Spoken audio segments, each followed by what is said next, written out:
CanmetENERGY lab in Devon, Alberta. We're going to learn from Dr. Heather Detman about how her groundbreaking research in diluted bitumen and its properties in marine environments is really impacting how we transport oil in Alberta and across Canada.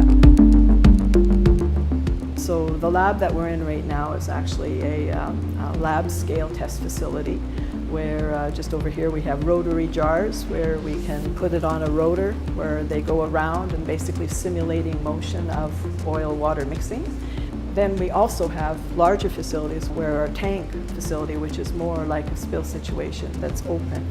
And from all that, when you add the oil to the water, well, the type of water matters, the type of oil matters, whether there's sediment there, how much sediment, type of sediment, whether there's waves, whether there's current, how big the waves, sunshine, and all these ends up being different things that can affect the oil behavior. What's important about the tank and that 1,200 liter tank where you're replicating kind of the moving water? Well, the important step, the unique part about it is that it's an open system. So then, like a real spill, when we pour our 10 liters of oil onto that water, then immediately you're having the evaporation of the gasoline fraction off of it. And so with that, the viscosity is increasing. With it, we also have waves, breaking waves, so that we're getting mixing. And because the tank is quite short, the wave will end up taking the oil and then throwing it against the side. So we're like simulating a shore in a way because the breaking waves keep throwing it against the shore.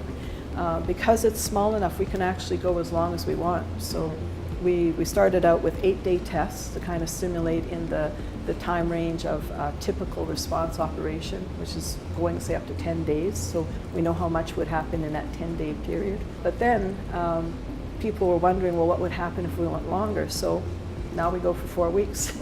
And so we've done several tests now with 4-week time frame. And that allows us to really get an idea of how the water changes, how the chemistry of the oil changes. What we found, and I guess this has been demonstrated by DFO scientists, Fisheries and Oceans Canada scientists, that viscosity, the ability for the oil to mix into the water is very much affected by its viscosity. So if you have a light crude, it's much more able to mix into the water compared to with the diluted bitumen being more viscous, and with the evaporation of the gasoline fraction, then it becomes very viscous, and so it just stays on the surface floating, and so is not mixing much. It would take tremendous energy to mix that in because it's stiff. It doesn't want to mix into the water, and so with that you get the higher recovery.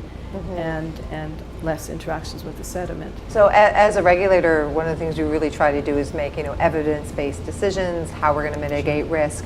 Do you see eventually this work and any papers published informing how governments may direct companies to behave or respond to certain oil spills or incidents? Well, absolutely. That is the intent of this, for sure, because like for federal jurisdiction, which is Transport Canada, Environment and Climate Change Canada, DFO, they all have regulatory aspects for these things, on these areas, and so they are needing that information for the regulations they're developing.